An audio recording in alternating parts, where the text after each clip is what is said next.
안녕하세요. 네, 반갑습니다. 벌써 한 주가 지나고 저희가 두 번째 만나는 시간이 됐습니다. 오늘은 지난주에 이어서 유럽의 수도원 운동에 대한 역사를 간단하게 좀 살펴보도록 하겠습니다. 우리나라에도 최근에는 수도원에 대한 관심들이 조금씩 생겨나기도 하고, 그래서 몇 년 전에, 벌써 몇 년도 또 10년도 더 된 것 같습니다만, 그 소설가 공지영 씨가 수도원 기행이라는 책을 써서 베스트셀러가 되기도 했고요. 얼마 전에 보니까 우리나라에 있는 그 베네딕토 수도회 수사들의 일상도 이렇게 그 다큐멘터리로 만들어져 가지고 공영방송에 제가 나오는 것들 보기도 했습니다. 제가 우리 학교에서도 이제 그 영성학, 기독교 영성학을 가르치기도 하는데, 이제 어제는 저희 수업 시간에 그 켈트 기독교에 대한 얘기를 했습니다. 그래서 아일랜드에 있는 지난 시간에 잠깐 말씀을 드렸던 것 같은데요.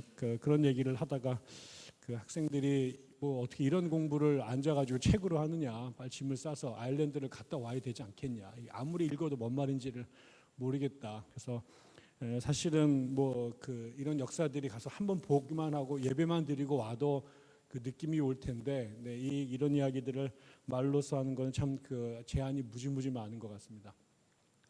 그럼에도 저희가 최근에 한국 기독교가 그동안 양적으로 또 수적으로 한국 교회 복음을 전하는 일에 애를 써와서 이렇게 전 국민의 15% 20% 되는 숫자들이 늘었죠. 이것도 정말 경이로운 일이고, 이교도의 땅이었던 이 한반도에 교회가 세워지고 또 하나님을 따르는 신도들이 생겼다는 것 자체가 기적적인 일인데, 이제 그것이 한 100년 지나고 나면 이제 그 양과 그다음에 규모와 스피드와 이런 거에서 그다음에는 이제 자기 성찰적인 시간들로 한번 이렇게 변화되는 시간들이 있는 것 같습니다.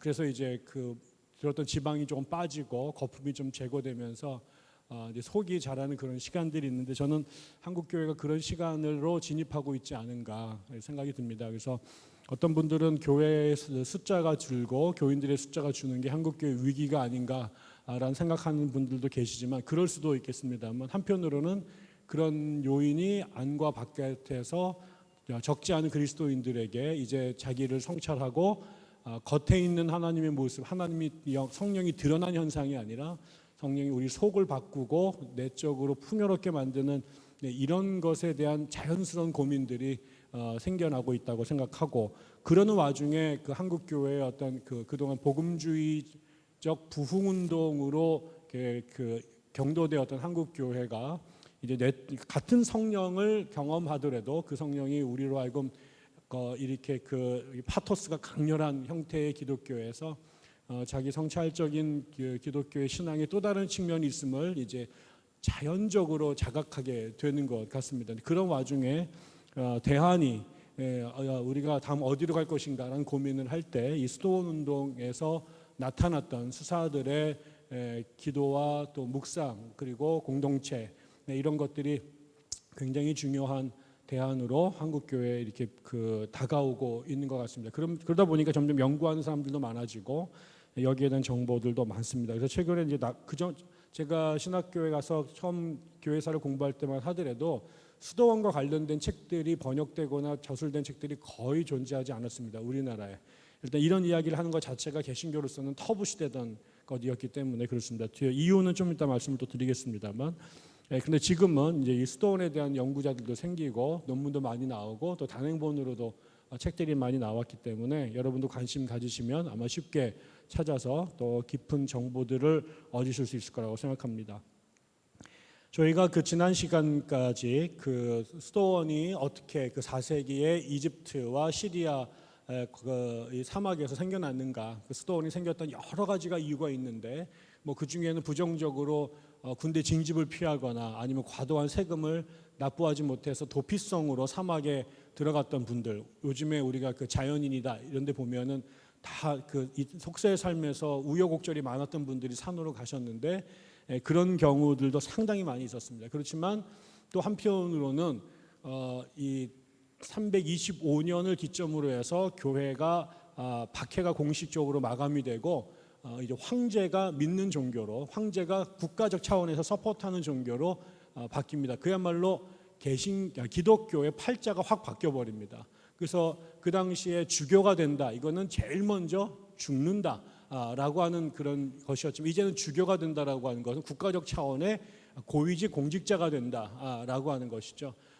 이런 신분이 바뀌면서 교회가 어떻게 되겠습니까? 그동안에는 교회를 오는 것이 두렵기도 하고 그래서 기독교 측에서도 아무나 교인이 되면 안 됩니다. 이 사람들이 밖에 나가서 이게 고자질을 하거나 지금 집회 장소를 누설하게 되면 전부 다 잡혀가지고 죽을 수가 있었기 때문에 지금이야 우리가 백주 대낮에도 밖에 나가서 예수천당 불신지옥하고 대중전도도 하고 사람들을 전부 다 공개적으로 초청을 해서 뭐 전교인 초청잔치도 하고 그렇습니다만 그리고 마태복음 28장 19절 20절 그래서 그 The Great Commission 그래서 땅끝까지 복음을 전해라 이런 말들을 공개적으로 할 수 있었지만 밖의 상황에서는 그렇게 할 수가 없었습니다. 그래서 우리가 기독교의 상징이 지금은 십자가입니다만 초창기에는 익투스라고 그래서 예수님의 이름의 숫자를 보았는데 이게 또 공교롭게도 헬라 말로 이 그 물고기라는 뜻이잖아요. 이 물고기가 교회의 상징이었는데요.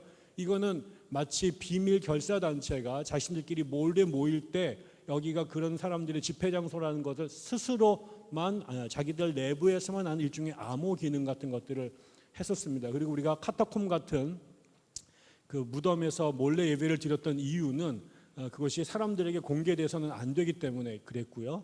오히려 또 그러다 보니까는 사람들이 가보지 않는데 밤에 자기들끼리 무슨 무덤에 기어 들어가서 이상한 짓을 하는 것 같고 이러다 보니까는 또 그 피를 먹네 또 남자와 여자가 서로 뭐 형제네 자매네 이런 이야기들이 와전이 되면서 뭐 근친상간을 한다는 등 아이의 인육을 먹는다는 등 이러면서 기독교에 대한 오해가 또 사방팔방으로 가기도 했습니다. 그러던 상황에서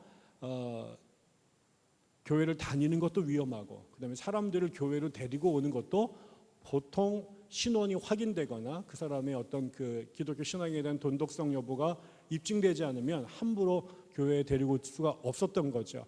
그러나 이제 콘스탄티누스 이후로 국가에서 기독교를 합법적 종교로 인정을 하고 그 다음에 그거에서 한 발 더 나가서 그 당시에 사회적으로 많은 제약이 있었는데 그 제약들을 전부 다 해제하면서 교회 나가는 것, 교회를 세우는 것, 성직자가 되는 것에 대한 굉장한 특혜들을 부여하기 시작을 했습니다. 이러다 보니까 또 거기다 황제가 나가니 그 황제를 따라가는 궁궐의 고위 공직자들 또 이런 정치가들이 따라 나가기 시작을 하게 되고 전 국민들이 막 정말 이렇게 썰물처럼 혹은 밀물처럼 교회 안으로 사람들이 들어오기 시작을 하게 됩니다.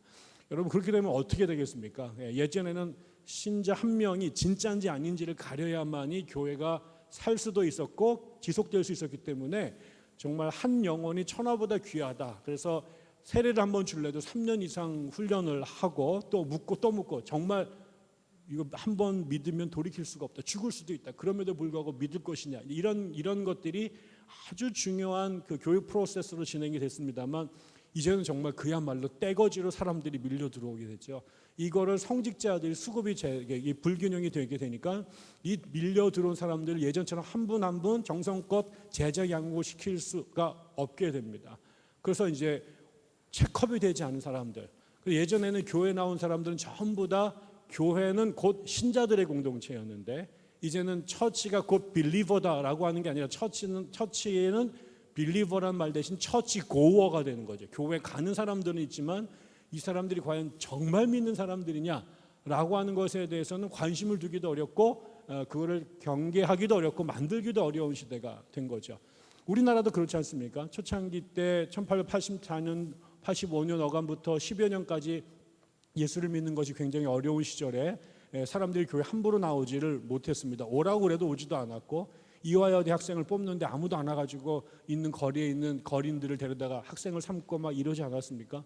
그러다가 이제 나중에 이게 그 기독교가 대박이 나고 사람들이 점점 그 파퓰러하게 되고 나중에 국가 권력과 연계돼서 모두가 이게 믿는 게 안 믿는 것보다 훨씬 더 이 특혜가 많아지는 시절이 되면서 사람들이 막 엄청나게 교회를 몰려오게 되죠.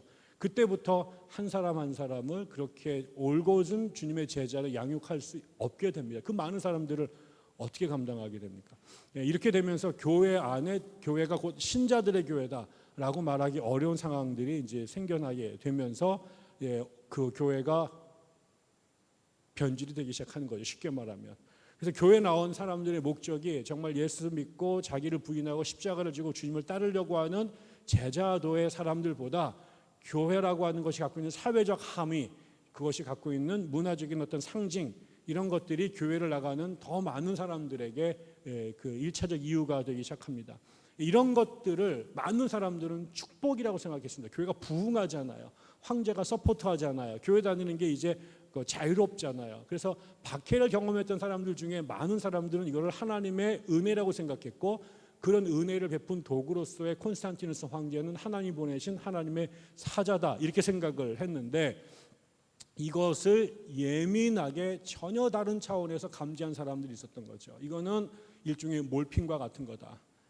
기독교라고 하는 이 하나님, 이 땅에 하나님의 백성을 산다라고 하는 것이 그야말로 끊임없는 자기 부정이고 십자가를 지는 것이 기독교인의 삶인데, 이거는 일종의 영적 햇볕 정책이 돼서 들어있었던 지게를 다 십자가를 내려놓게끔 만드니까 이제는 예수를 믿게 되는 것에 대한 어떠한 기회비용도 치르지 않게 되는 상황이 됐을 때, 이것을 축복이 아니라 마귀의 대단히 교활하고 달콤한 유혹이다라고 생각한 거죠.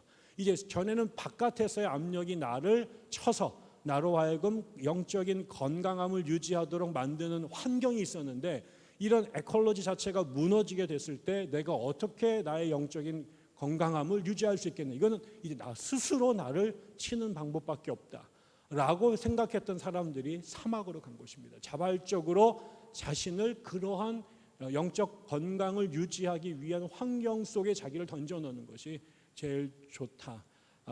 그래서 사실은 이거는 굉장히 기독교 신앙의 딜레마입니다. 외압적인 또 육체적인 고통은 우리로 하여금 다 피하고 싶은 올무잖아요. 이 십자가는 정말 이 잔은 치웠으면 좋겠어요.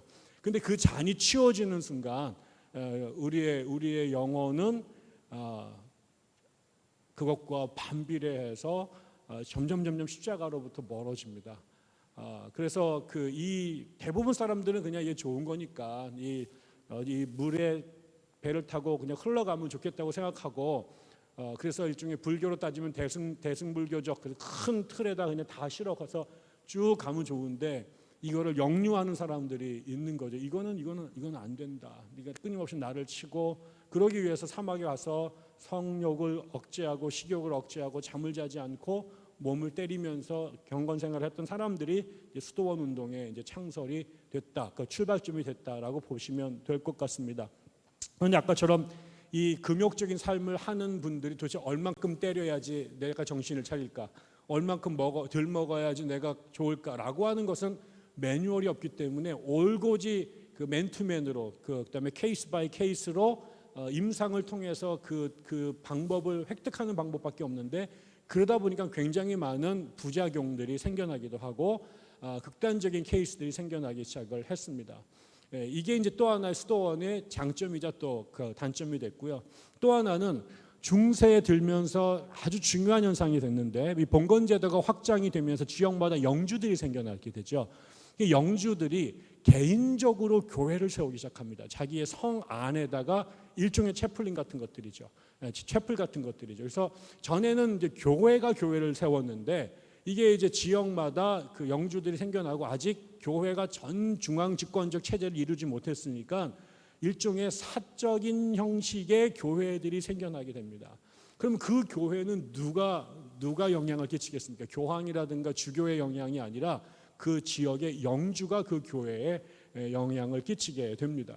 그러니까 나중에 교회를 세우고 거기에 사제를 세우는데, 그게 교회가 갖고 있는 특정한 기준에 맞춰서 선발된 사람들이 아니라 영주와의 친분 관계, 인척 관계, 이런 사람들이 거기에 오게 되고, 결국 나중에는 이 교회가 또 그 당시에는 교회 운영을 위해서 헌금을 걷는데, 그게 지금처럼 자발적으로 이렇게 오퍼링을 하는 게 아니라 세금 형식으로, 11조라고 하는 것은 그 당시에 다 국가적 형식이 지역에서 어떤 종교적 세금이었죠. 그러니까 이게 강제적으로 징수를 하게 되고, 안 하면은 감옥에 집어넣게 되고, 이게 이제 교회에 돈이 모이지 않습니까? 이게 이제 결국 이게 또 짭짤한 개인적 비즈니스가 되게 되는 거죠. 그러니까 이게 이렇게 되면서 지역마다 생겨나는 새로운 형태의 교회가 사적인 형태, 사유화된 교회가 생겨나게 되고, 교회가 생겨나게 되니까 나중에 이게 수도원도 그런 식으로 세워지기 시작을 하게 됩니다. 그러니까 두 가지의 문제가 생기는 거죠. 하나는 극단적인 금욕 행위가 되면서 인사사고가 많이 나게 되고, 또 하나는 이제 교회가 사적으로 세워지기 시작하면서 수도원도 연동돼서 개인적 수도원들이 생겨나는데 일종의 수도원의 사유화 형태가 벌어지게 됩니다. 그러면서 이게 그 세속에 물든 도시교회에 대한 대안으로, 영적 대안으로 수도원이 생겨졌는데, 수도원도 결국은 한편으로는 추정 60분에 나올 만큼 하는 극단적 비리의 현상이 되기도 하고, 한편으로는 또 다른 형태의 또 사회 고발 프로그램에 나올 만한 사유화된 종교로 퀄리티가 또 본질이 변질이 됩니다. 이런 것에 대한 문제 제기가 이제 그 10세기에 클루니라고 하는 수도원이 나타나서 수도원의 그 정비를 대대적으로 잘 하게 됩니다. 일종의 우리가 그 구약 성경 열왕기 하에 보면 요시야 임금이 나타나서 그 성전에서 찾은 율법책에 근거해서 이스라엘의 만연해 있는 이방 종교들, 그다음에 혼합주의적 종교 행태를 아주 레디컬하게 개혁하는 일들이 벌어지지 않습니까? 네, 그런 일들이 이제 클루니를 통해서 벌어지게 된 겁니다. 그래서 첫 번째 했던 일들이 수도원 안에 규칙이 있는데, 그 수도원의 규칙서가 지난번에 말씀을 드렸던 성 베네딕트가 이런 극단적 고행과 운영으로 치우치고 있는 교회에 뭔가 이렇게 적절한 그 룰을 만들어야겠다 생각이 들어서 기존에 나와 있던 각 수도원의 그 규칙서들을 모아서 분석한 다음에 가장 중용적 형태의 합리적이면서도 수도원 정신을 이끌 만한 어떤 규범들을 만들어냅니다. 그래서 수도원의 조직은 어떻게 해야 되고, 그다음에 교회 수도원의 운영은 어떻게 해야 되고, 그다음에 예배는 어떤 식으로 드려야 되는가, 뭐 이런 얘기들이 나옵니다. 그래서 노동이 꼭 있어야 되고, 그 기도만 하면 안 된다. 노동도 있어야 된다. 그다음에 그 음식 같은 경우도 적절하게 시절에 따라서 양분이 충분히 공급될 수 있도록 과일이라든가 그다음에 고기라든가 그다음에 생선 같은 것들을 적절하게 다이어트 프로그램을 만들어 가지고 제공을 해야 된다. 이런 것도 되게 중요한 일이었고요. 그 규칙서 중에 재미있는 것 중에 하나는 그 당시 시계가 없었던 시절이잖아요. 근데 새벽에 일어나 가지고 하루에 7번인가 예배를 아침부터 드려야 되는데 젊은 친구들이 잘 못 일어납니다. 그러니까 반드시 룸메이트는 노인 수사와 젊은 수사를 꼭 팀으로 묶어가지고 잠을 자게 해서 그 영감님께서 이렇게 젊은이를 깨워서 데리고 나오도록, 뭐 이런 것까지 거기에 규칙을 잘했고, 제일 중요한 것은 수도원 원장의 권한을 절대화시킵니다. 그래서 절대 딴 사람들 와가지고 다른 아버지라고 부르죠. 아빠스라고 부르고 파더라고 부르는데, 수도원 원장의 가족 형태의 그 수도원 운동을 만들게 됩니다. 이것이 있었는데요. 나중에 아까 사유화되고 이렇게 되면서 이게 다 유명무실을 해버렸는데, 클루니가 다시 이 베네딕트 수도원 규칙서를 가져다가 이것을 갖고 다시 전격적인 개혁 운동을 진행하게 되고, 두 번째로는 각 지역에 있는 영주나 그다음에 지역에 있는 주교들은 수도원에서 손을 떼라. 수도원은 수도원 원장의 독자적인 그 자율권을 갖고 운영하자고 놔버리고, 그들은 그야말로 정교 분리를 만드는 겁니다. 이거는 종교 문제인데 왜 세속에 있는 사람들이 여기 끼어들어가지고 이래라 저래라 하느냐. 그리고 오직 수도원 원장은 교황에게만 무릎을 꿇고 그에게 충성을 명세하고 나머지 사람들은 건들지 마라. 그 다음에 이제 지회가 있는데요. 지회도 그냥 내버려 두면은 좀 더 눕자, 좀 더 자자 막 이렇게 되니까 수도원 본원에서 이 밑에 있는 이런 브랜치들을 정기적으로 순회를 하면서 관리 감독을 하게 하고, 거기에 브랜치 원장들을 정기적으로 모여서 회의하고 운영 방침을 이렇게 유지해 나가는, 이러면서 어떤 전체적인 통일성을 유지하려고 하는 노력들을 하게 됩니다. 이게 결국은 대박이 나죠. 그래서 조금 지나고 나면 클루니 수도원이 전 유럽을 지배하게 되고, 클루니 수도원에 있는 어떤 성당이 유럽에서 가장 커다란 성당을 클루니 수도원 안에 갖게 됩니다. 이러면서 제가 한번 벌써 유학 시절이 한 20년 전에 클루니를 한번 간 적이 있었습니다. 이거 클루니 수도원이 나중에 프랑스 대혁명 때 이 앙샹 레짐, 이 구체제의 프랑스가 그 혁명 전에 정치하고 종교가 완전히 유착돼 있었고, 추기경이 그 총리를 지내는 이런 형국이었거든요. 그러다 보니까 이제 프랑스 이 부르봉 왕조를 무너뜨릴 때 거기에 연동해 가지고 교회도 다 탄압을 하게 됐는데, 특히 나폴레옹 때 오면 더 강하게 하죠. 그때 이 클로니 스토어원도 전부 다 드디어 패서 무너뜨려 버렸습니다. 지금은 이제 그거의 일부만 남아 있는데도 어마어마하게 큽니다. 그러니까 마을 타운 전체가 스토어원이었다고 볼 수 있는, 그러니까 전 세계 부가 거기에 다 들어오게 되고요. 나중에는 이 스토어원이 어디를 가느냐, 이게 점점 영향력이 커지고 전 세계로 확대가 되는데, 이게 바로 10세기거든요. 10세기에서 11세기로 가면 뭐가 벌어지냐면 그 유명한 십자군 운동이 벌어지게 됩니다. 십자군 운동이 벌어지게 되는데, 그 십자군 운동의 1차적인 원인이 뭐였냐면 이 팔레스타인에 있었던 성지를 오랫동안 사람들이 그 중세 때는 성지 순례가 아주 중요한 신앙의 요체 중에 하나였습니다. 그래서 성물 숭배, 그다음에 성인 숭배, 그리고 성지 순례, 이런 게 꼭 한번 해야 될 일들이었는데, 이 성지 순례, 특히 이 예루살렘, 그다음에 저 스페인에 있는 그 유명한 그 걸어다니는 길이 있잖아요. 산티아고 데 콤포스텔라라고 이런데, 그다음 로마, 이런 데가 아주 중요한 순례지였는데, 특별히 예루살렘은 그 중에서도 가장 성스러운 곳이라 거기를 앞다투어 전 유럽의 사람들이 걸어서 그 예루살렘을 갔습니다. 이때 이 사람들이 가게 되면 뭐가 필요하겠어요? 전대가 필요하죠. 돈을 갖고 가야 됩니다. 근데 돈을 다 들고 다니기가 어려우니까 또 가다 보니까 잃어버리기도 하고, 또 그래서 중간중간에 은행이 필요합니다. 돈을 환전할 수 있거나 빌릴 수 있는. 그다음에 숙박업소가 필요하죠. 그래서 이 순례길 옆에 은행, 그다음에 여관, 이런 것들이 있고, 또 이런 사람들을 또 보디가드 해줄 수 있는 경찰 병력들이 필요하잖아요. 이 세 가지 직업을 전부 다 클로니 스토어원이 독점을 했습니다.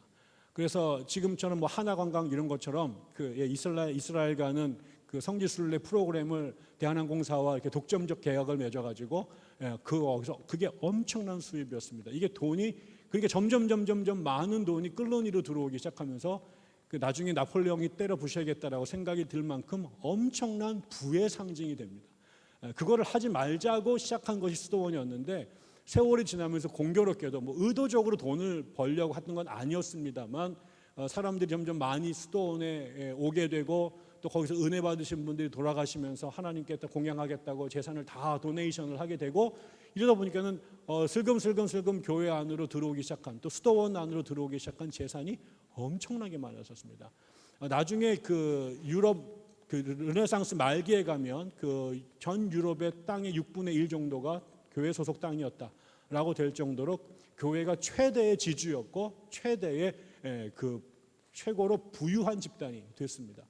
이런 문제들이 결국은 많은 사람들은 취해서 이거 하나님이 우리에게 부어주신 거야, 은혜지, 이렇게 이걸 누리고 있을 때, 그래서 제가 지난 시간에 말씀드렸습니다. 그러면서 이제 수도사들이 어떻게 되겠습니까? 뚱뚱해지기 시작을 하게 되죠. 하지 말아야 될 일들이 생겨나게 되죠. 그래서 수도원 옆에 나중에 종교개혁이 되면 종교개혁자들 중에 특히 스위스의 쭈빙글리 같은 사람들이 주창했던 중에 하나가 뭐냐면, 제발 수사들에게 장가갈 수 있도록 허락을 해라 라고 하는 거였어요. 성직자 독침 제도를 없애라.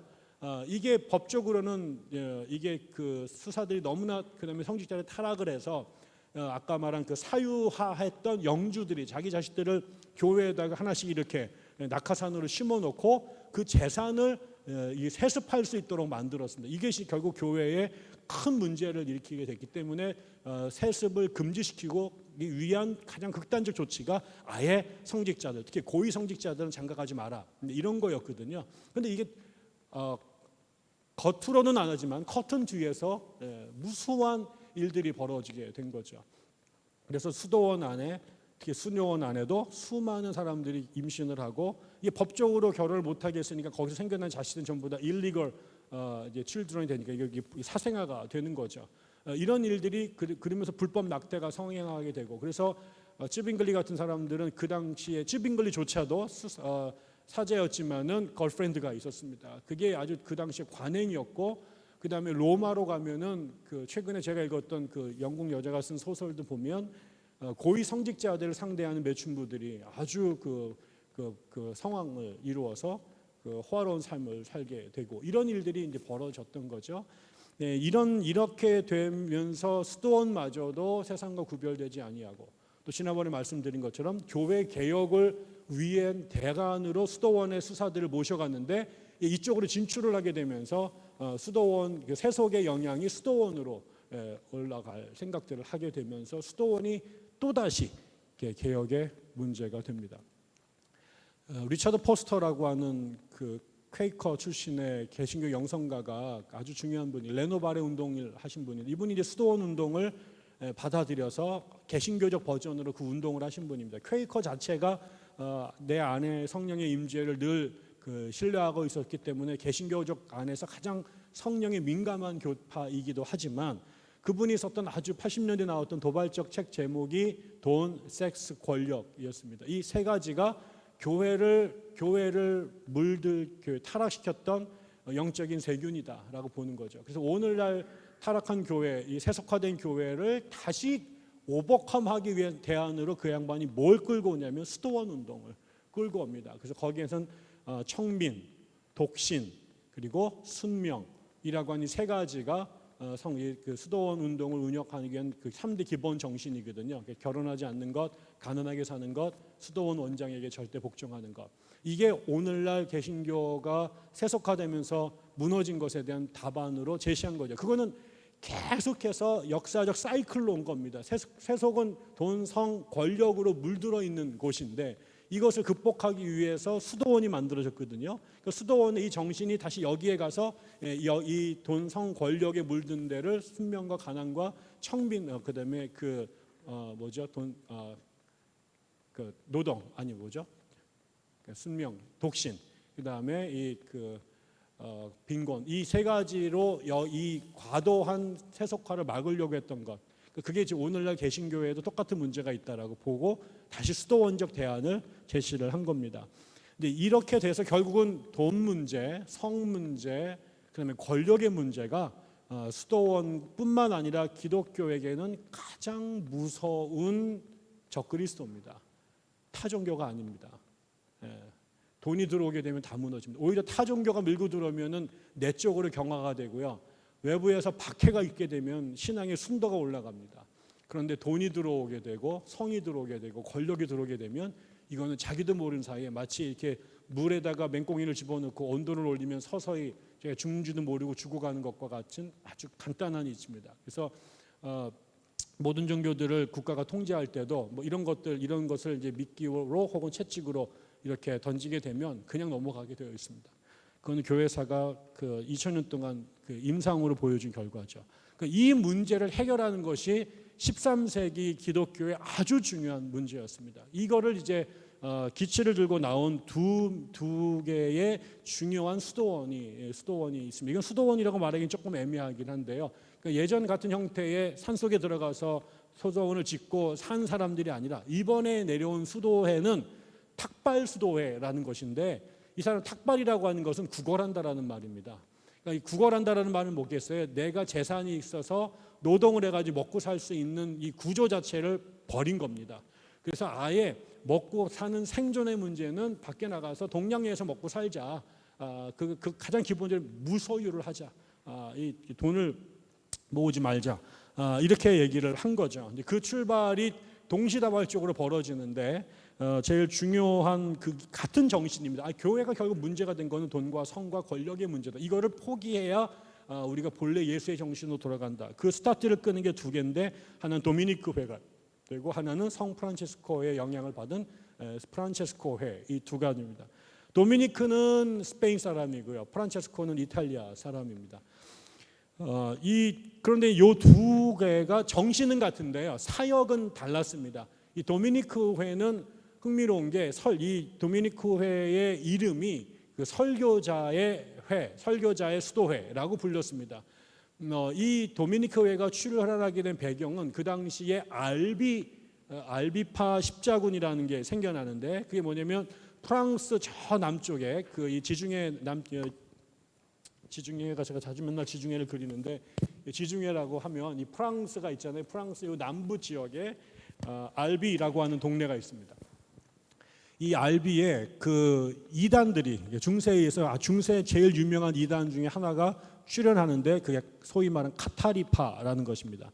이 카타리라고 하는 것은 이제 카타르라는 게 순수한 사람들 이런 뜻입니다. 순수, 근데 퓨어 이런 뜻인데요.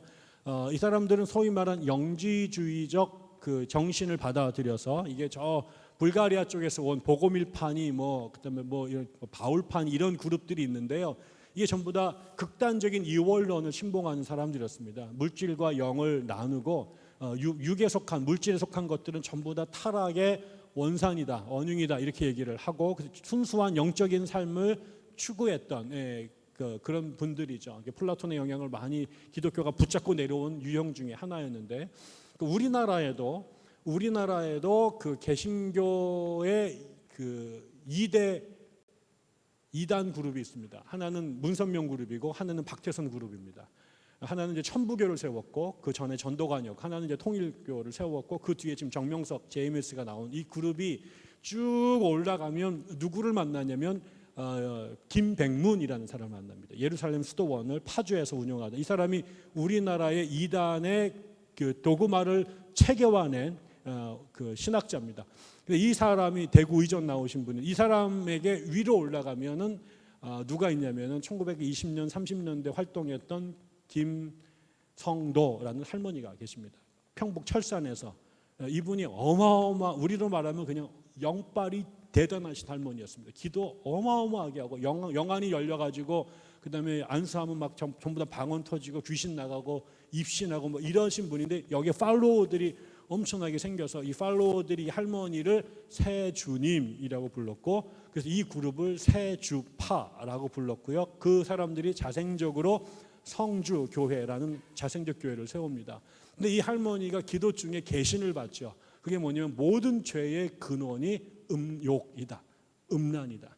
이게 이제 성관계를 통해서 유전된다. 이건 물론 그 할머니가 처음 한 게 아니라 어거스틴도 그 얘기를 이미 했던 것인데 그 다음에 두 번째는 메시아가 재림하시면은 반드시 그거는 한반도에 오신다. 이 두 가지를 계시를 받고 이 두 가지를 각 받은 계시를 짧게 글을 썼는데 이거를 그 김백문 선생이 이따만한 책을 씁니다. 기독교 근본 교리인가 이런 책을 씁니다. 거기에서 이제 그 소위 말하는 성체 교환이라는 그 교리를 만들어냅니다. 그래서 인류가 지은 죄를 그 성부 시대, 성자 시대, 성령 시대로 지나가면서 다르게 해결할 수 있도록 우리에게 세크라멘트를 주셨다. 구약에서는 그것이 할례였고 성자 시대 때는 그것이 세례였고 이제 성령 시대인데 그거는 몸체자를 써서 체례라는 것인데 그게 사실은 그 메시아와 음욕을 갖고 태어나지 않은 순결한 피를 갖고 있는 메시아와 성관계를 맺으면 그 정결한 피에 의해서 더러운 피가 씻겨진다. 그래서 신인류가 된다라고 얘기를 한 거죠. 이게 이제 이 깨끗한 피로 더러운 피를 바꾸는 요거를 성체 교환이라고 말하고 대중적 언어로는 피가름이라고 불렀습니다. 이게 이제 그 나중에 원리강론으로 들어가는 핵심 다큐멘트가 되는데 이 김백문의 제자가 문선명이었어요. 6개월 동안 그 파주에 와서 그 밑에서 공부를 하고 이거를 배웠고요. 또 그다음에 정득은이라고 하는 또 할머니가 계신데 이분도 또 이 성체 교환을 실제로 대중화시키는 역할을 하셨고 이분한테 배우신 분이 박태선 장로였고 그 교회 집에서 10대 명이 모여서 성체 교환을 했고 그 교회가 세워진 건데 이것과 되게 비슷한 정신을 가진 겁니다. 그러니까 여기는 물론 성체 교환을 하진 않았습니다만 이 카타리파들이 영과 육을 나누고 철저한 여기는 정반대로 철저한 금욕 생활을 하고 그러다 보니까는 성과 관련된 모든 것들을 터부시하는 거죠. 그래서 결혼도 하면 안 되고 섹스도 하면 안 되는 것이고 그다음에 이제 영적인 지도자들에 의해서 아주 극단적인 형태의 금욕주의를 추구했고 그 기준으로 이제 당시 로마 교회를 보니까 로마 교회는 온통 음란마귀에 쩌들어 있고 돈에 환장한 교회로 보여졌던 거죠. 이러면서 대중들이 이 카타리파로 모여들기 시작했는데 엄청나게 많은 마치 그 중국에서 뭡니까 이게 그 태평천국의 난을 이뤘던 그때 그 또 우리나라 동학 때 사람들이 민중들이 거기에 가던 것처럼 굉장히 많은 사람들이 모였는데 이게 이제 그 로마 카톨릭 교회로서는 그 통제불능의 상태로 가는 일종의 아노미가 됩니다. 민중들이 반교회적이 되고 카타리파로 전부 다 넘어가게 되니까 이 문제를 해결해야 되는데 두 가지의 요건이 필요했어요. 하나는 카타리보다 더 순결해야 돼요. 기존에 있었던 성직자들로는 이게 말빨이 안 먹힙니다. 이게 비교가 안 되거든요. 이렇게 뚱뚱해지고 막 온갖 성인병 다 걸린 그런 그 탐욕에 쩌들어 있는 금복주 같이 생긴 사제들이 가가지고 이 순결한 사람들한테 그렇게 돌아오라 이러면 씨알이 안 먹히잖아요. 그러니까 이 사람 이단들보다 더 순결해야 되는 사람들이었고, 그럼 이단들이 지금 잘못된 도구마에 감염이 돼서 기독교가 뭔지도 모르게 이렇게 이 극단적 이원론으로 가게 되니까 이걸 교리적으로 설명을 해야 되잖아요. 성경을 가리켜야 되잖아요. 그래서 탁월한 지성이 겸비된 훈련, 특화가 된 상직자들이 필요했던 거죠. 그래서 누구보다 순결하고 청빈하고 그다음에 영적으로 고결하면서 동시에 지적으로 탁월한 전도자들이 필요했습니다. 이 목적을 향해서 도미니크를 이제 수장으로 해서 수도회를 만든 겁니다. 그래서 사람들에게 설교자들로 수도원을 준 거고, 그래서 그러다 보니까 이 사람들이 가서 이 카타리파 지역에 파견이 되어서 전도하면서 이 사람들을 다시 교회로 돌아올 수 있도록 하는 그런 역할을 맡은 거죠. 그런데 그러다 보니까 이 도미니크 회가 이런 작업을 하다 보니까 공부를 엄청나게 열심히 했을 거 아닙니까? 나중에 이제 이 시대가 바로 이제 파리 대학이 형성이 되고 볼로냐부터 해가지고 중세의 대학들이 막 생겨나기 시작하는데, 그때 신학의 센터가 파리 대학이 되죠. 옥스퍼드도 마찬가지입니다만, 그다음에 법학은 볼로냐가 되고, 그다음에 저기 또 이탈리아 남쪽에 살레르몬가요? 거기 가면 거기 이제 의과대학이 중요해지는데, 그 파리 대학교가 유럽의 신학의 성지가 됩니다. 그래서 모든 신학의 문제는 파리 대학 교수들한테 물어보게 되죠. 거기에 나중에 중세 신학을 집대성하는 토마스 아퀴나스라고 하는 거성이 나타나는데 전부 다 파리 대학교 교수죠.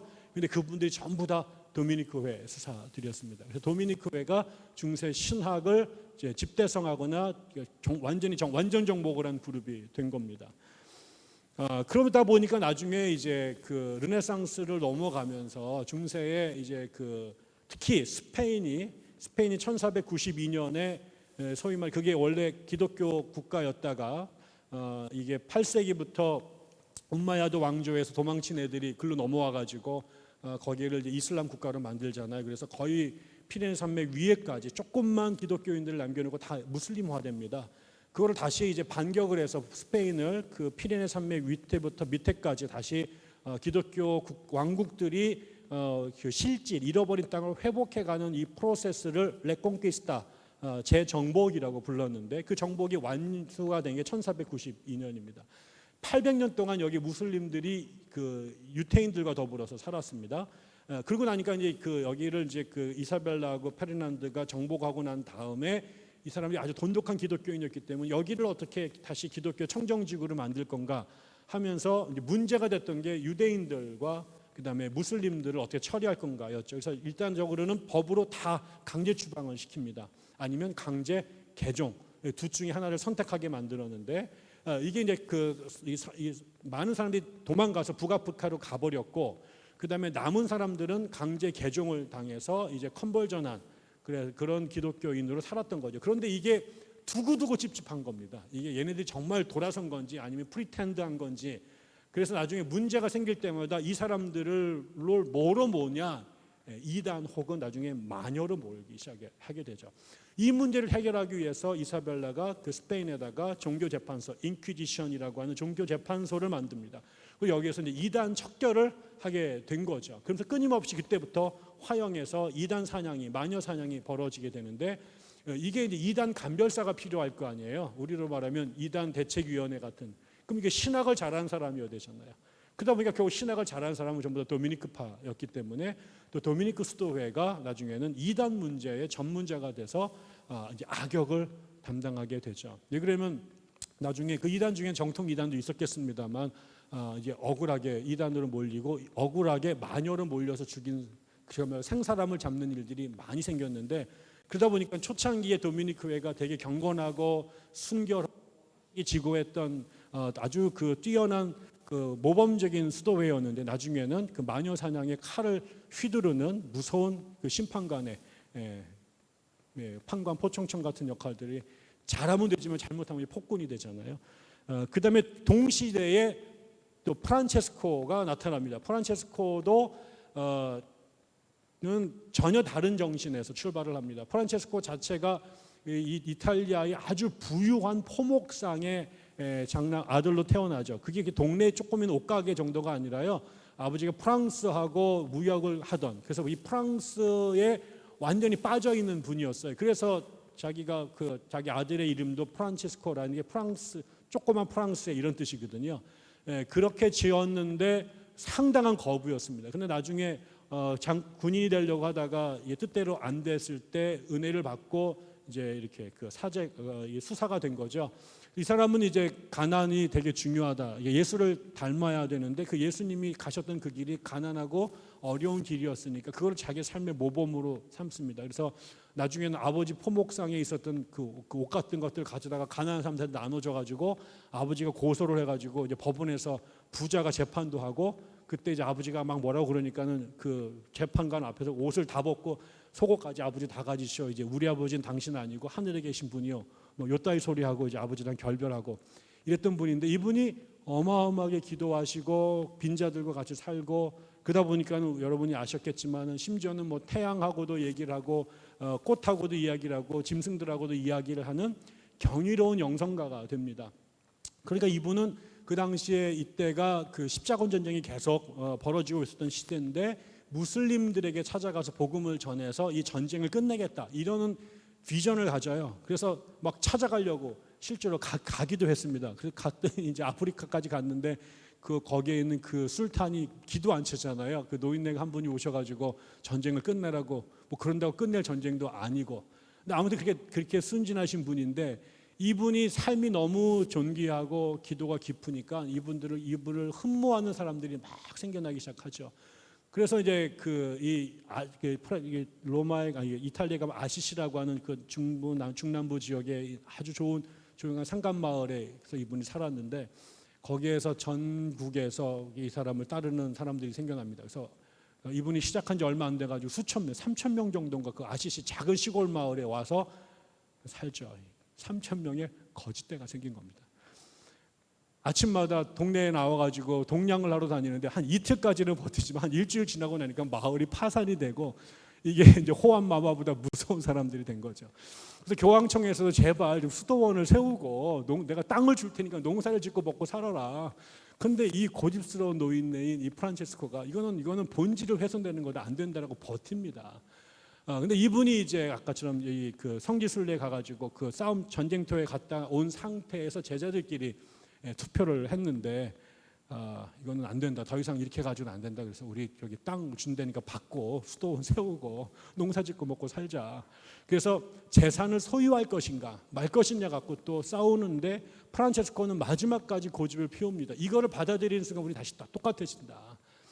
그런데 결국은 현실주의자들이 우세를 하게 되죠. 그 보나벤추라라고 아주 저명한, 이분도 대단하신 분인데 이분이 수장이 되면서 결국 프란체스코도 재산을 소유하는 곳으로 가게 되죠. 그랬더니 또 그 상징을 좋잖아요. 아주 가난하게 사시는, 거지처럼 사시는 수자들이 모여 있으니까 또 전국의 부자들이 돈을 또 막 갖다 줘가지고 얼마 지나지 않아서 또 이 프란체스코는 막대한 재산을 갖고 있는 부유한 종교단체가 되죠. 이렇게 되면서 수도원이 이제 생겨나는데, 제가 한 가지 더 말씀을 드릴 건, 요 사람들은 기존의 수사들하고는 달랐던 게 땅으로 내려온 겁니다. 산 속에서 산 게 아니라 도시 속으로 내려와서 민중들 사이에서 살면서 복음을 전했습니다. 그래서 우리가 보통 이제 그 사제들이 두 가지 형태가 되는 거예요. 하나는 산 속에 들어가서 은둔하면서 사는 사람들을 레귤라라고 부릅니다. 보통 우리가 오리지널한 수사들이란 뜻이죠. 근데 이제 환속해서 세상에 있는 성당에서 같이 근무하면서 민중 목회를 하시는 분들을 세큘라라고 부릅니다. 근데 이 도미니크라든가 그다음에 이 프란체스코는 대부분이 세큘라이신 분이죠. 그래서 이분들이 세상과 굉장히 긴밀하게 살게 된 겁니다. 그런데 이게 이제 16세기 종교개혁에 왔을 때는 이제 루터에 의해서 수도원에 대한 전혀 다른 입장이 출현하게 된 겁니다. 루터도 아시는 것처럼 루터도 아우구스티누스 회라고 하는 수도회 출신 소속 사제였습니다. 그리고 나서 나중에 신학 공부를 해가지고 비텐베르크 대학교에서 공부하고 거기 교수가 된 건데, 이분은 기본적으로 도미니크 회 수사였습니다. 그런데 이분이 우리가 잘 아는 것처럼 수사가 됐을 때 무슨 고민을 하게 되냐면 당시 유럽에서 그 가브리엘 비엘이라고 하는 신학자를 중심으로 해서 구원을 어떻게 얻느냐라고 아주 쉽게 얘기를 하면 일단 우리가 하나님의 계율을 지키기 위해서 몸부림을 치잖아요. 그럼 이거에 비례해서 우리가 애쓰는 거에 비해서 하나님께서 보너스로 은총을 부어주신다라고 했던 거죠. 그러니까 일단 우리가 기도도 열심히 드리고 미사도 참여하고 이런 일들을 해야 됩니다. 그게 신자들에게 되게 중요한 덕목인 거죠. 근데 그것을 그냥 내버려 두지 않고 그러면 반드시 하나님께서 우리에게 은총을 주신다라는 생각들을 했습니다.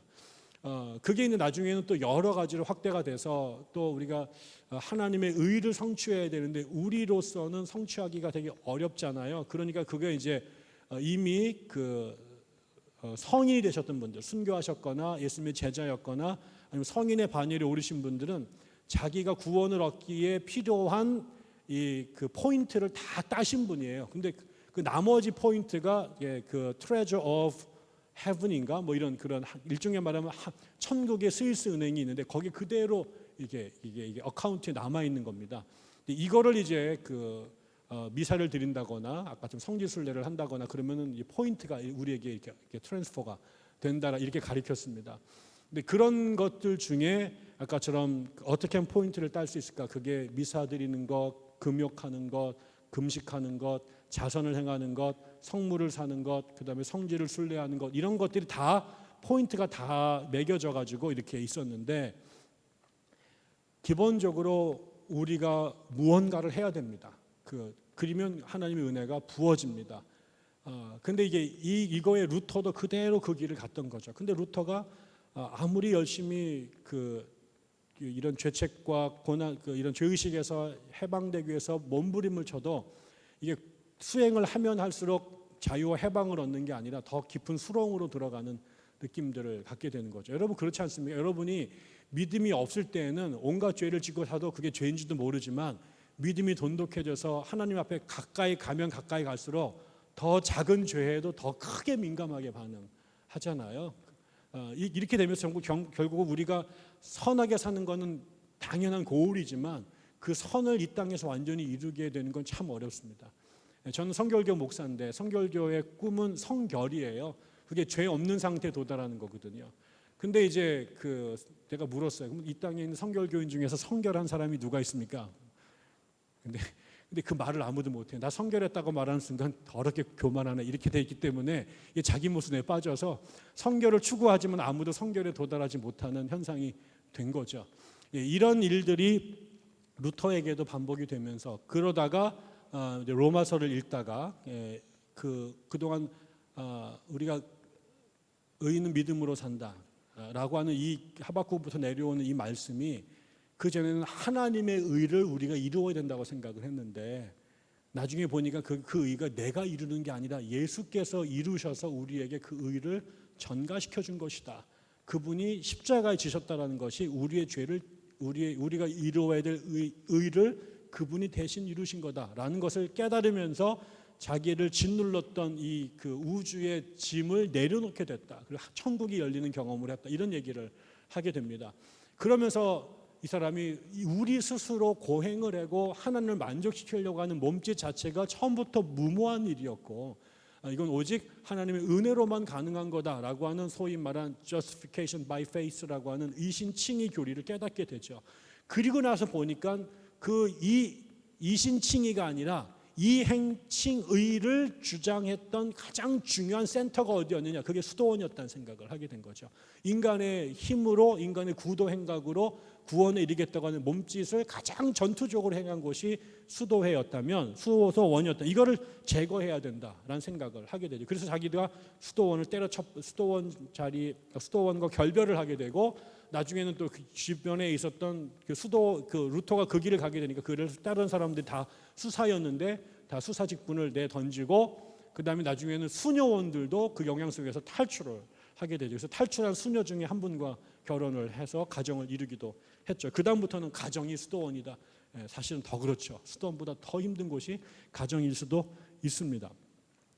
이런 생각이 들고 그래서 개신교는 그때부터 수도원을 버렸습니다.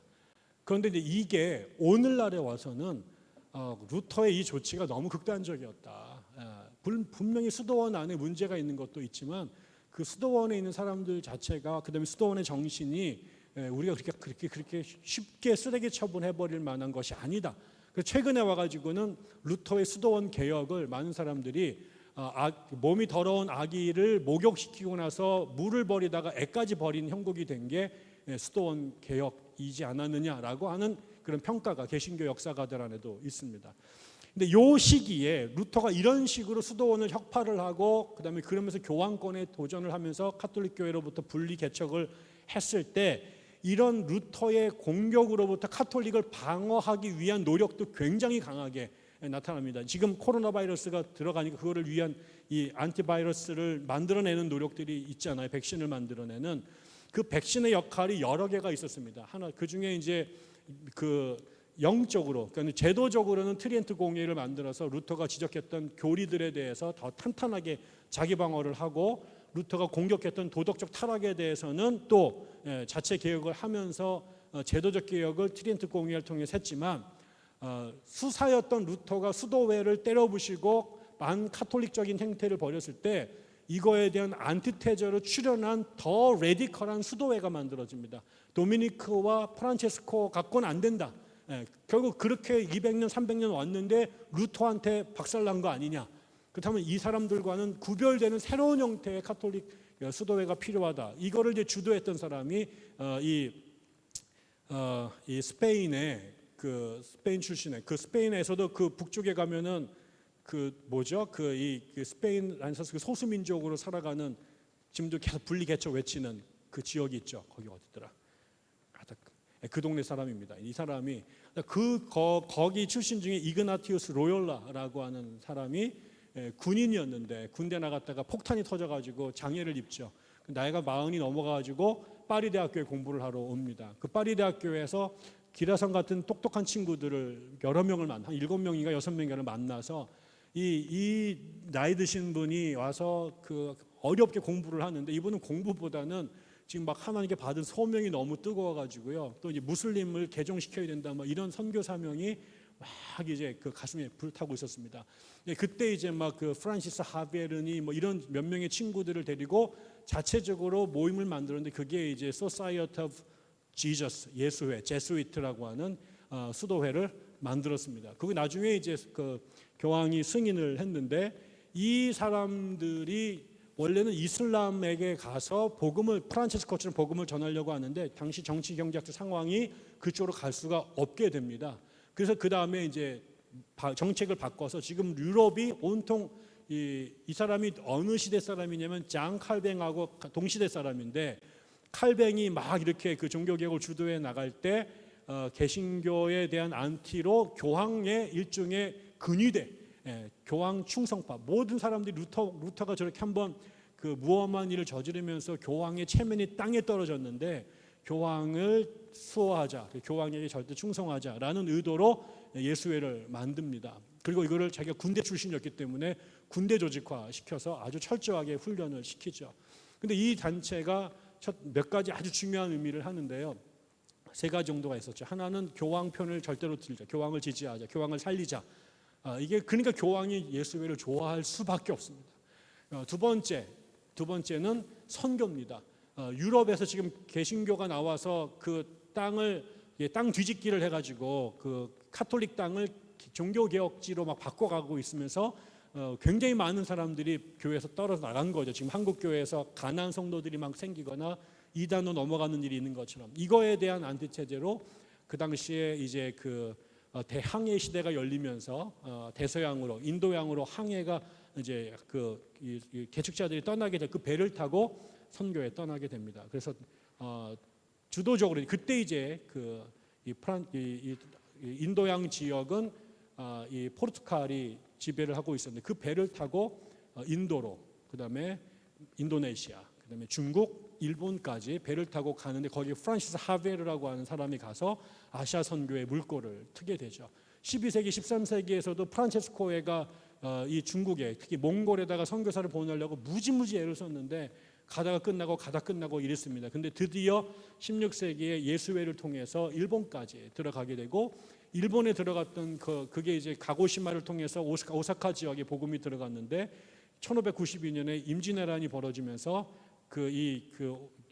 고니시키 유키나가 이런 사람들이 이 오사카 중심에서 군대를 대고 우리나라 동해를 쳐들어오는데, 거기에 그 사람이 전부 다 카톨릭 신자들이었습니다. 거기에 이제 세스페데스라고 하는 포르투갈 출신의 예수의 사제가 종군 사제로 우리나라에 들어오면서, 우리나라에도 최초의 기독교인이 땅을 발을 디딘 기록이 임진왜란 때 벌어지고, 그때 끌려갔던 조선 사람들이 오사카에 가서 카톨릭 신자로 개종을 하고, 그때 이제 그 도쿠가와 이에야스 막부 때 박해를 받으면서 많이 죽었는데, 그 사람들이 일본 최초의 성인이 될 때 조선인 사람들도 거기에 들어가게 되죠. 이게 이제 예수회와 한국이 연결되게 되는 이야기이기도 합니다. 그러면서 그때 또 하나가 이제 교육입니다. 교육을 아까 이 기독교가 개신교가 출현해가지고 종교를 일으킬 때 이거를 끌고 나갔던 사람이 루터나 찌빙글리나 깔댕이 다 1급 신학자들입니다. 당대 최고의 교육을 받았던 이 사람들은 성경을 엄청나게 연구했거든요. 근데 카톨릭은 오랫동안 성경을 방치하고 사제교육을 등한시하다가 이게 아까처럼 카타리파한테 당했던 것이 300년 만에 또 벌어진 겁니다. 이때 이제 카톨릭 교회가 대오각성을 하고 성직자 교육을 해야 된다. 그래서 이제 각 관구마다 세미나리를 세워서 사제들 교육을 하게 되는데, 여기에 가장 전투적으로 뛰어든 사람이 예수회였고요. 이 사람 특별히 선교지에다가 학교들을 세우는데, 그 학교들이 세월이 지나면 그 나라의 거의 1급 대학으로 성장하게 되죠. 우리나라의 이 성황대학교가 바로 그 예수의 선교사들이 세운 학교 중에 대표적인 학교들입니다. 그런 학교들이 전 세계에 세워지게 됩니다. 이러면서 그 예수회가 수도원 무너져가는, 루터를 통해서 수도원 운동이 무너질 수 있었던 것을 다시 오리지널하게 돌리는 역할들을 하게 된 거죠. 이런 것들이 이제 그 이후에 카톨릭교회에서 쭉 다시 회복이 되고, 또 그다음에 제2차 바티칸 공회를 통해서 카톨릭이 또 한번 세속 사회를 더 들어가려고 이제 오픈 마인드를 하게 되었고, 이럴 때 이제 20세기에 기독교가 세속화, 그다음에 특별히 20세기에 들어와서는 이제 아주 중요한 변화가 이념이라는 게 생깁니다. 자유주의니, 그다음에 파시즘이니, 그다음에 그 커뮤니즘이니, 이런 이념들에 의해서 세계가 쪼개지고 두 번에 걸친 세계 대전이 벌어지면서, 그다음에 과학이 발전하면서 세속화라고 하는 기독교 이후의 시대가 쏜살같이 드러날 때, 교회가 이런 세속화로부터 어떻게 기독교의 본연을 지킬 것인가, 이게 완전 물질 만능, 공산주의든 자본주의든 전부 다 돈과 물질에 환장한 세상을 만들었는데, 이런 세상에서 어떻게 본래 기독교 신앙을 지킬 건가 할 때, 이런 수도원 운동이 영성신학, 스피리추얼리티 혹은 스피리추얼 테올로지라고 하는 것으로 나타나기 시작을 하게 되죠. 그러면서 그때 토마스 머튼 신부라든가 헬린 나우인 신부 같은 분들이 이거를 드디어 수사들만의 일이 아니라 교회 전체가 수사가 되어야 된다. 전부 다 영성이 되어야 된다. 존 카비라고 하는 과정신학하는 신학자가 Every Christian should be a theologian, 모든 그리스도인은 신학자가 되어야 된다, 이런 책을 썼는데요. 이 사람들은 Every Christian should be a monk가 되어야 되는 거다, 이런 얘기를 이제 하게 된 거죠. 그래서 이제 수도사들만 수도원에서 하던 이 영성 생활, 돈독한 경건 생활을 이제 대중들 모든 그리스도인들이 해야 된다라는 생각들을 하면서 그들을 위한 책들을 쓰기 시작을 했고, 이게 엄청나게 반향을 일으키면서 전 세계에 많은 사람들이 수도원의 신앙을 갖고 이거를 자기의 삶으로 들어오기 시작합니다. 그래서 우리의 삶 안에 골방, 우리의 도시의 삶 안에 광야를 만드는 것이 필요하다라는 생각들을 하게 되고, 이런 것들이 이제 기독교 안으로도 벌어오게 되죠. 그래서 프랑스 떼제라든가 스위스의 라블이라든가 이런 것들은 이제 개신교 목사들이 만든 그런 수도원 같은 것들이 되고요.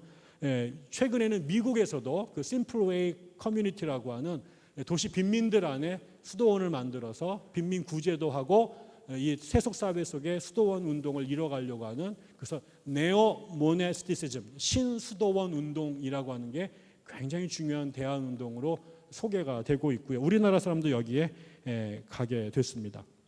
우리나라에서도 이런 것이 자발적으로요, 외국의 영향이 아니라 한국의 개신교 안에서도 한국 교회가 세속화되고 세상이 어려워졌을 때, 여기 제가 오늘 다 말씀을 못 드렸는데 전남 화순에서 이세종이라는 분인, 그다음에 이현필 이런 분들이 전라도에서 나타나서 이 산에다가 수도원 공동체를 만들고 영성 훈련을 하기 시작을 했습니다.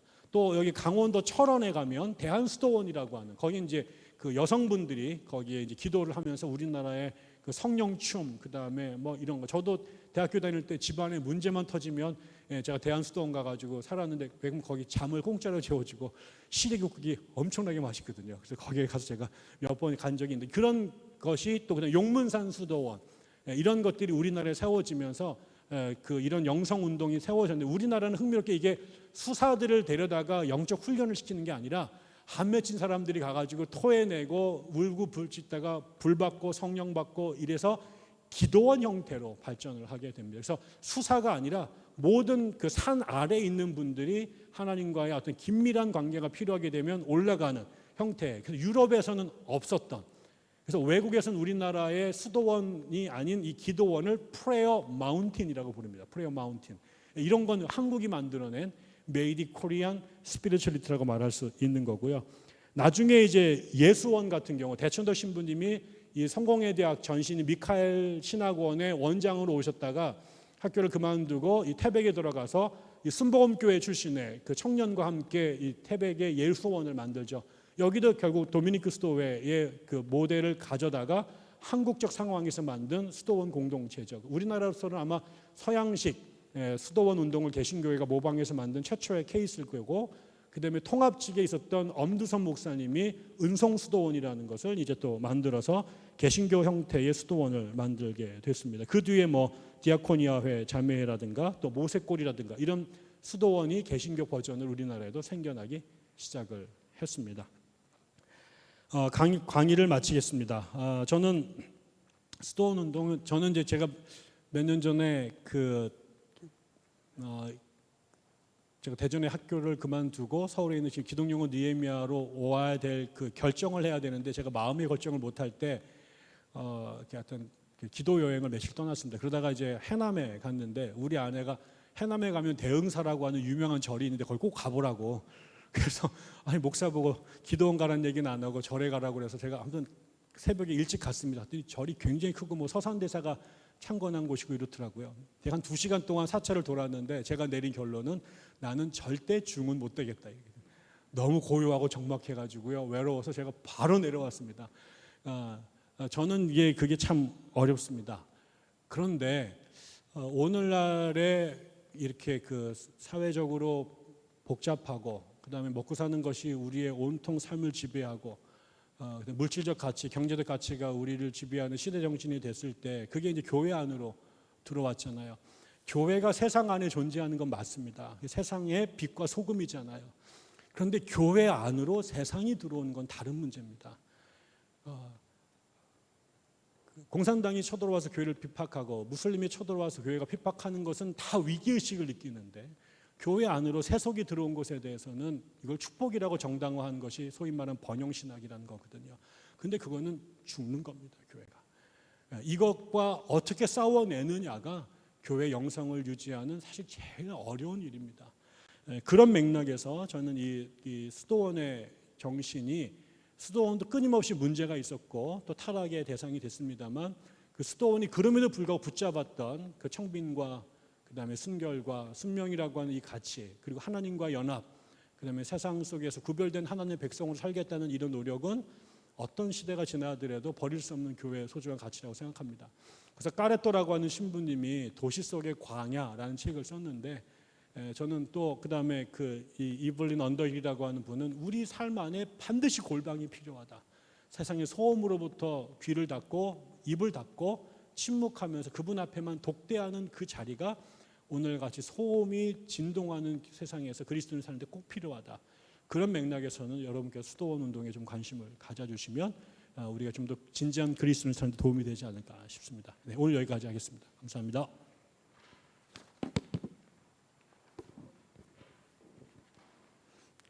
우리가 9주차, 오늘 이번 주가 10주